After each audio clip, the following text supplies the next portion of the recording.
Figures obtained by the BBC show that so-called cash for crash frauds, where a bogus road accident is used as a basis for a costly insurance claim, are being used in more and more parts of the UK. The Insurance Fraud Bureau says the crime has now spread to the southeast and says it could be costing innocent drivers thousands of pounds. Here's our crime reporter, Ben Ando.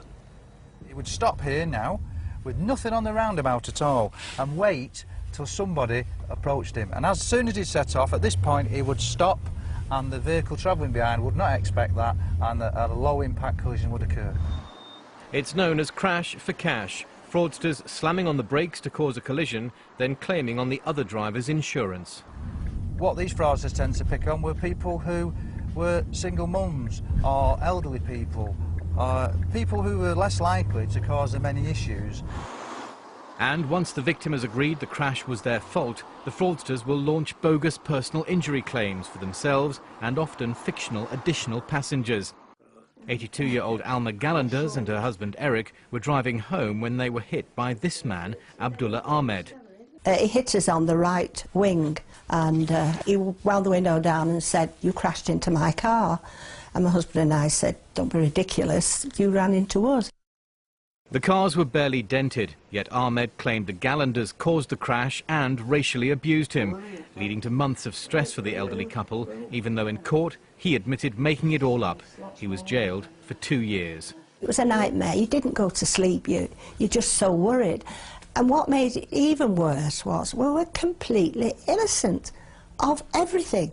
You know, our only crime was being on that road at that time. Earlier this month, 2 brothers linked to Abdullah Ahmed were found guilty of masterminding a £12 million scam using their own claims recovery business in Lancashire. But crash for cash is now moving out of northern England. Latest figures obtained by the BBC show that cash for crash is becoming a nationwide problem. Top of the list now is Birmingham in the Midlands, with the cities of Liverpool, Blackburn and Manchester in the northwest close behind. But the problem's also moving southwards, with parts of London hitting the top 10 for the first time.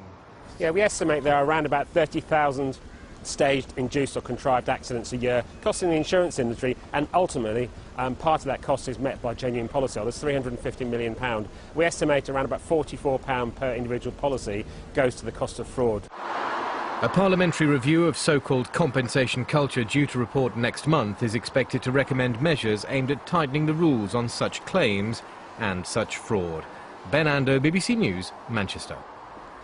Having a car accident, however minor, is stressful and costly, but thousands of drivers are having to go through the experience needlessly as they have been targeted by criminals trying to cash in on insurance payouts. Joining us now, Glenn Marr, Director of the Insurance Fraud Bureau, who's identified a worrying increase in cash for crash scams. Very good morning to you. So you're a unit set up to look at these kind of frauds? Good morning. Yes, back in 2006 the insurance industry realised that insurers trying to tackle this issue in isolation wasn't the most effective route. So they decided collective action was the most appropriate way of doing it, and the Insurance Fraud Bureau was set up to target those handling the larger types of frauds. In particular, we're looking at the organisers of the frauds. So there are individuals involved in this, there are also professionals that are assisting them, and that includes rogue elements of the accident management industry, the legal profession, doctors and motor engineers. That is really quite an accusation you're making there, isn't it? Yes. What we're saying there is there is a rogue element in every industry, but we are encountering them.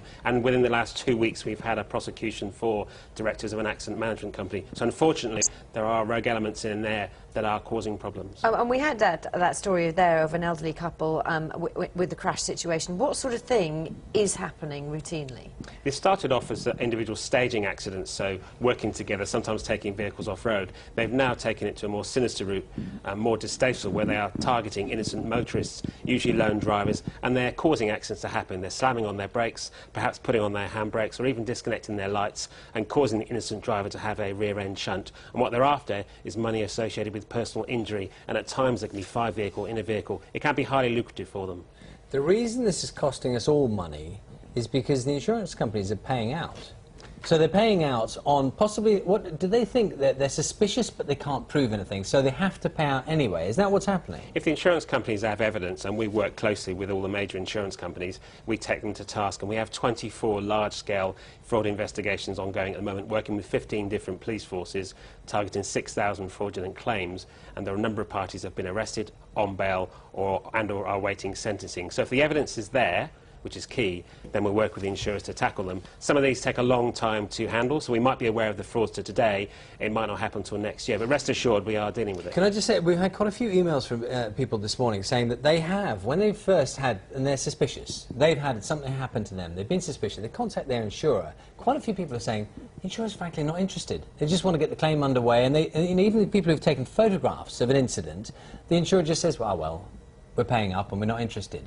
I mean, that's a bit worrying, isn't it? Given that, I mean, you're suggesting there's a sort of unit prepared to do this work, and yet it appears they're not that interested. Yeah, obviously I can't speak for those individual circumstances, but if you've got viewers with those circumstances, they're quite welcome to visit our website, insurancefraudbureau.org, or to call us on 0800 328 2550 and actually discuss those incidents, and we will work with the insurers. And we work with most of the main insurers in the country, and it comes down to evidence. If there's evidence there, then we can act on it. OK, so what happens if you were involved in a crash and you suspect that this might... I mean, are there any kind of telltale signs, and what if there are, what should you do about it? Yeah, most gut feeling. So if you've got gut feeling something's wrong, you're normally accurate. Some of these people are highly professional, so you won't realise it's happened. But the main thing is stay calm, don't get angry, take as much detail as you can about the vehicles involved, the damage involved. In particular, take details of who is in the other vehicle, including their names and addresses, and ask them for some sort of identification. What we're finding is we're having